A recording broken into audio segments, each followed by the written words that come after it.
Hello and welcome to the Winning Agenda's coverage of the SANSAN Last Chance Qualifier on Jinteki.net.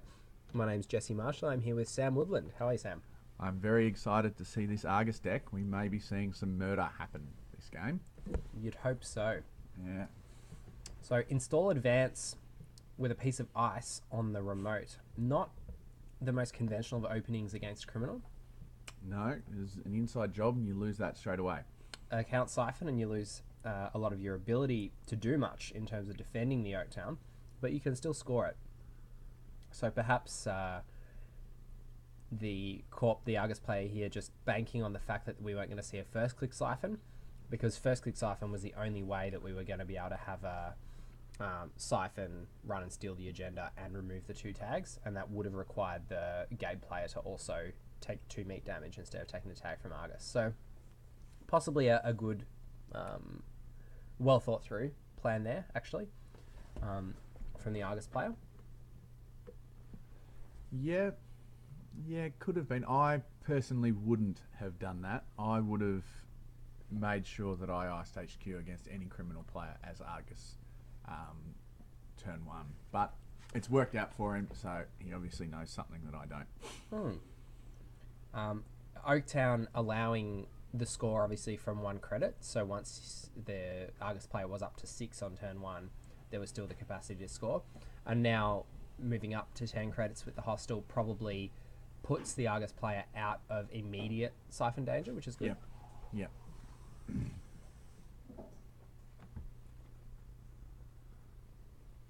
So accessing an Enigma in HQ, getting the credit from Desperado and the credits from Gabe.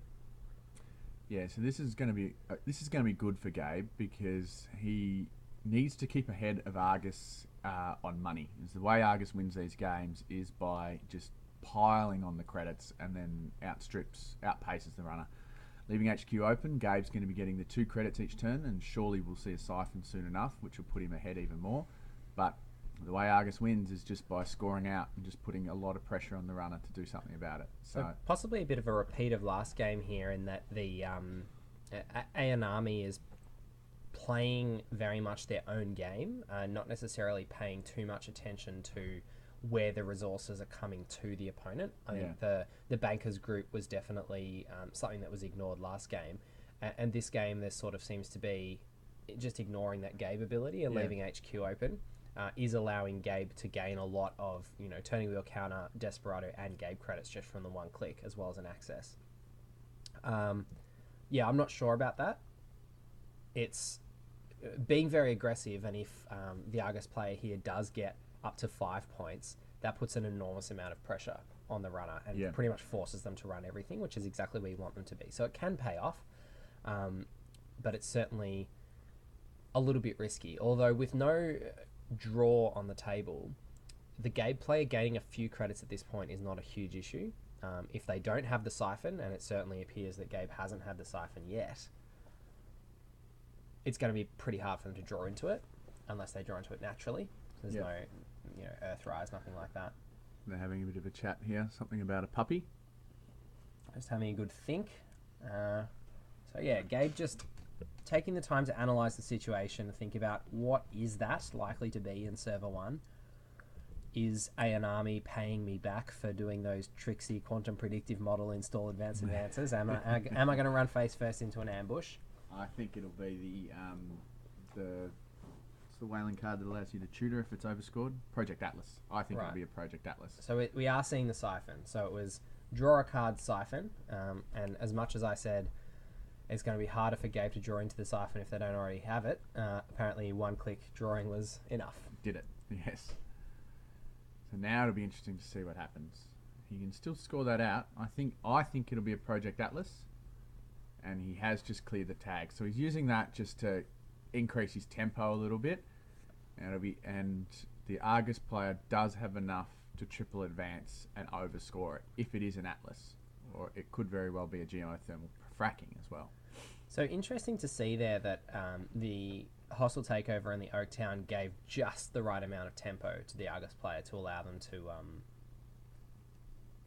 sustain their economy despite the siphon. And we've seen again a hostile takeover taking them up to 8 which is again going to be just enough for them to score out that card in server 1, if indeed we do see another run on it next turn.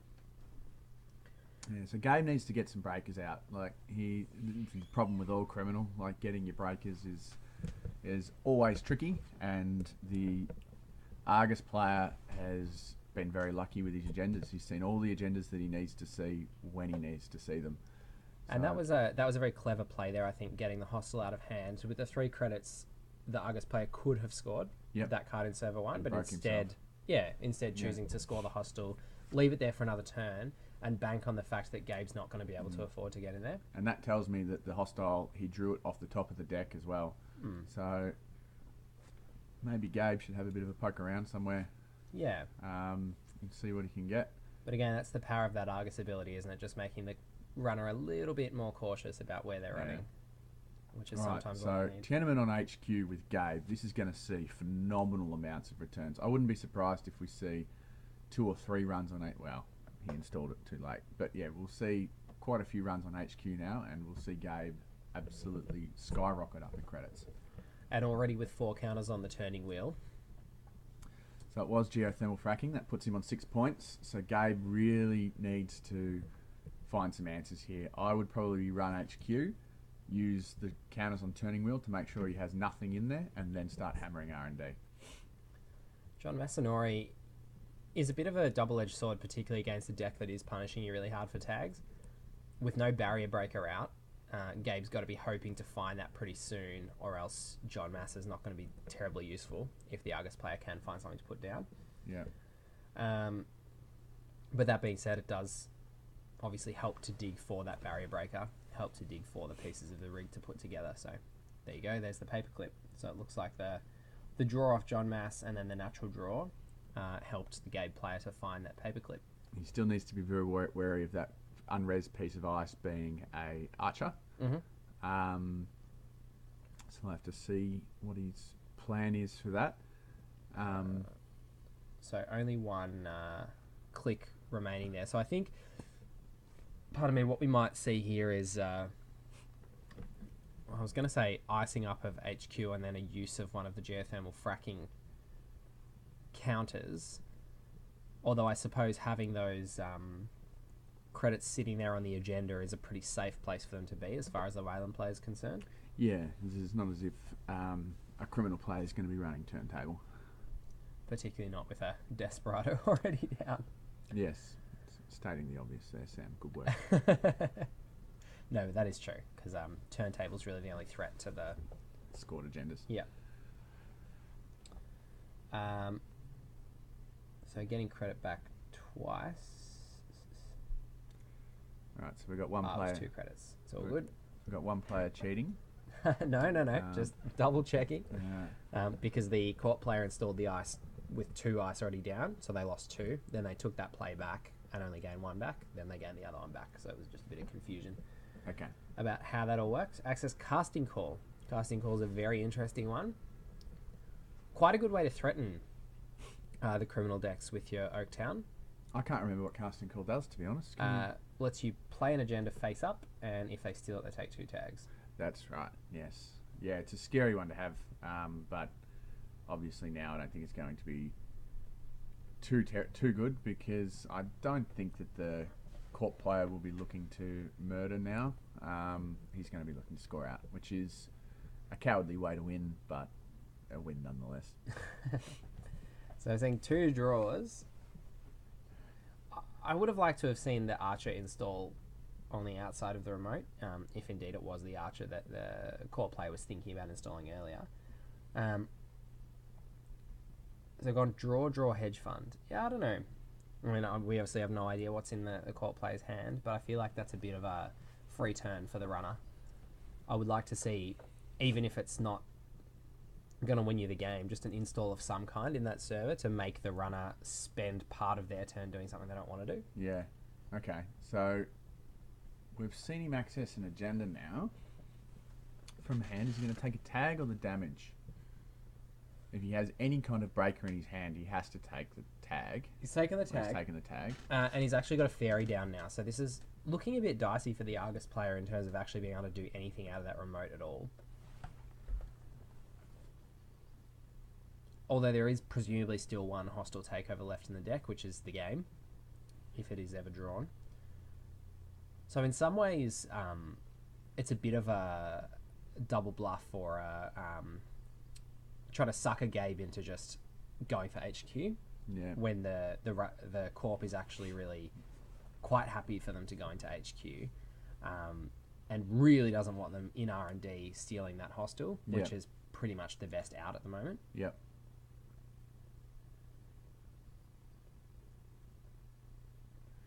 Yeah, so even though Ayanami is a long way ahead in terms of points, Gabe seems to have the answers for everything at the moment. So unless he does see that hostile, he's not going to be able to score out. And this is the textbook definition of an aggressive deck playing an aggressive game, because Ayanami has had no regard since the beginning of the game for the opponent's board state. No regard for trying to deny them resources, trying to stop them doing what they want to do. It's purely been about speed and trying to do what Ayanami wants to do as quickly as possible. Yeah.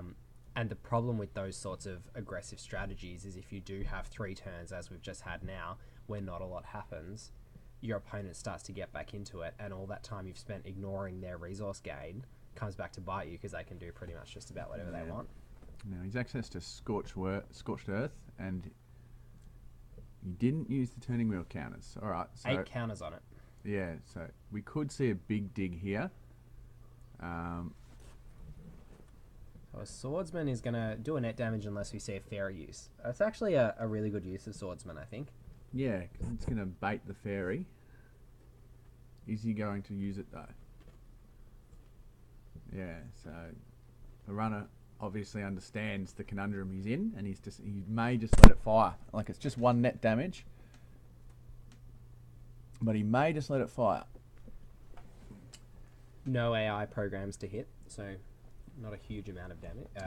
The reason he's thinking about it so much, he must have cards in hand that he just cannot afford to lose. So maybe he's got his one and only Sentry Breaker that sticks around in his hand or something like that. Yep. Possibly another Siphon. Yep. So... Lost the Fem. Lost the Fem. There we go. That would have been handy to Fem and Archer.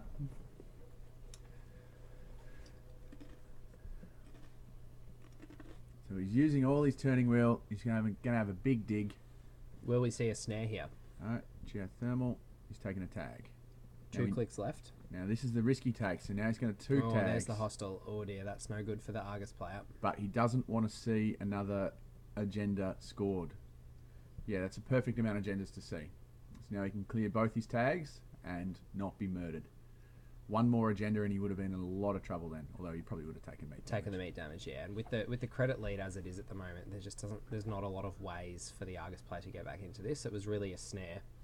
There had to be agenda, snare. Yeah.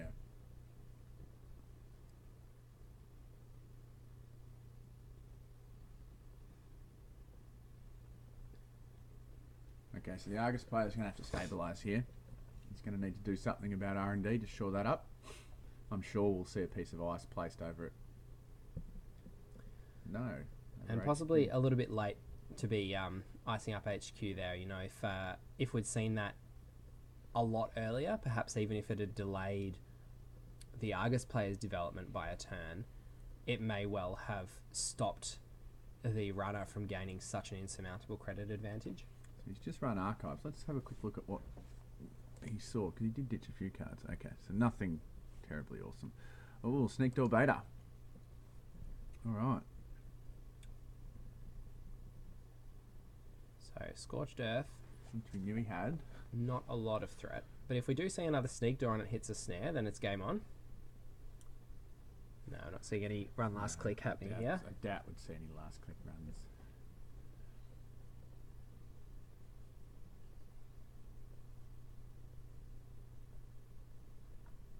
So after speeding out to 6 points, the Argus player really in quite a bit of trouble here. Very porous servers, a well set up criminal opponent with a lot of money.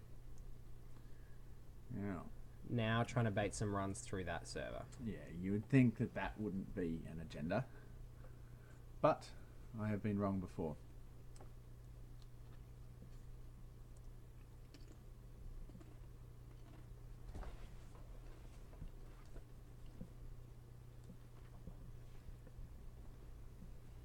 So will the Crim player take the bait? Yeah. Could be a Jackson. He may have just ditched agendas out of hand, although I doubt it because we just saw a big, deep R&D dig like a turn or 2 turns before. And so I don't think they would be agendas. So 2 face down cards in archives. A new card installed in server 1. 2 face down ice, one of which we're going to presume is an archer. You would like to think that it would be... If there are 2 archers though, Sammy. I was going to say 2 archers could be very problematic, and that would bring the Argus player straight back into the game. Down to 4 agenda points, but right back in the game. Paperclip, so powerful though at dealing with destroyers. Yeah, you'd... Okay, Siphon. All right. So that's going to stop the 2 archer threat from being a thing. Because even though Archer gains you credits, the first one's not going to fire because of the fairy, which won't be able to feed the credits into being able to res the second one. Court player wondering whether he's going to res at the moment. No. He's not resing. So perhaps that's also an Archer. Yeah. Perhaps it's a spider web or something like that. I think if that was an Archer, I probably would have resed it just to get rid of the fairy. And then it slightly secures your server 1. Although maybe he's trying to keep 4 credits in hand to fire the snare that may be in server 1. That could be a possibility. I guess the real test will be is if he runs it and does not res those first 2 pieces of ice, then yeah. So if he tries to keep 4 credits in hand, by the time he gets to that access, it will almost certainly be a snare. Okay. Okay, so the second one was an Archer. It'd be really interesting to see whether that first one was an Archer. Yeah. So. Because if it was, I would have really liked to have seen a geothermal counter used last turn. Yeah. There's been Sorry, you go, Sammy. No, it can't be a snare now because he's down to 2 credits. So it'll be interesting to see what we're going to be looking at. I think a Jackson. Okay, acting before the run's successful, so you'd think it's probably a Jackson. Good call there, Sammy.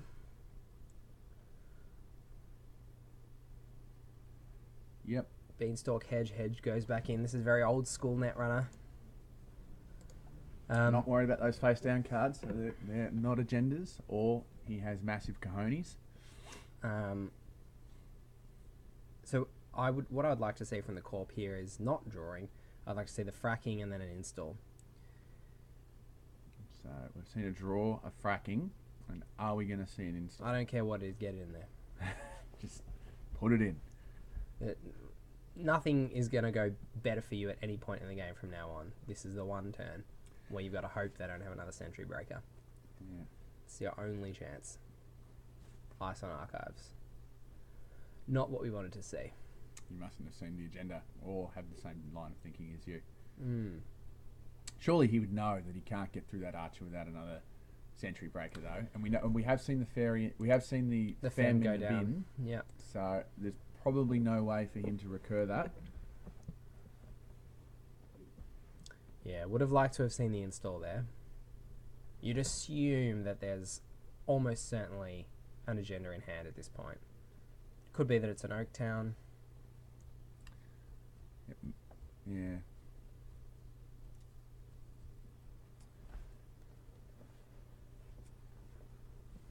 So what are we going to see here? What are we seeing from Gabe? Gabe knows that the game can't be won in one turn now because the 3 1-pointers are all out. So he's got a bit of time. He doesn't have to be terribly worried about running this turn. He can stabilise a bit, but I'd still like to see a bit of pressure put on.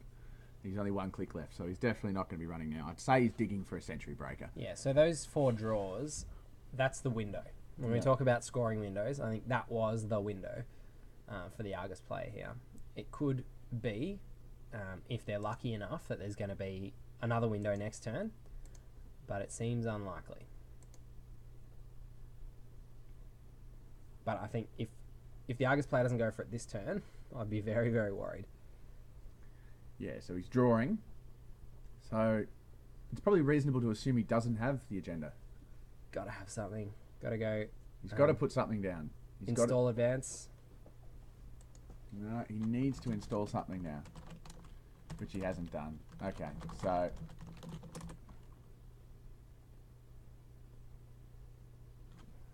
Wilfie trying to get in and get a Yeah, Wilfie just having a cheeky scout. having a scout of the decks. What a cheat, your fellow winning agenda broadcaster is. Yeah, well, I can't expect any less, really. The Bioroid. Yeah, his directives have certainly gone awry. He's been off to see Dr. Lovegood again. All right, so we're seeing a run. He's going to let that fire, so there's obviously no Sentry Breaker in hand if that's firing. Plascrete, yeah, that won't. Well, actually, that would have been very, very useful, but the kill's probably not on the table now. So if there are snares in the deck, you'd hope to see them. No, that's game. Nothing. All right. So bad luck for the Argus player there if they were drawing for that agenda and couldn't find it. Yeah. But yeah, nothing really working out in the middle of the game, and letting the criminal player get away in terms of money early just costs the Argus player. It wasn't necessarily always going to if they could have continued their tempo. Yeah. But they sort of had 5 or 6 turns where nothing really happened. Yeah. You've got to assume that he didn't have an agenda in hand because he didn't put it down. So he played as well as he could have. Like, he was drawing, trying to find it, just couldn't find it. And the time that Gabe made the run, he did hit it. So, but that's net runner. The Argus players just said, very upset you didn't hit a snare with your big R&D dig. And also letting the net damage snipe the Fem, which made it really, really hard for him to get in to that remote. So things could have gone very differently for the Argus player. Got up to 6 points, got themselves into a really good position, but unfortunately couldn't quite finish it off. No, they couldn't. Thanks for watching. We'll be back with the third and final round of the Last Chance Qualifier very shortly. I've been Jesse Marshall for the Winning Agenda, here with Sam Woodland. Thank you very much.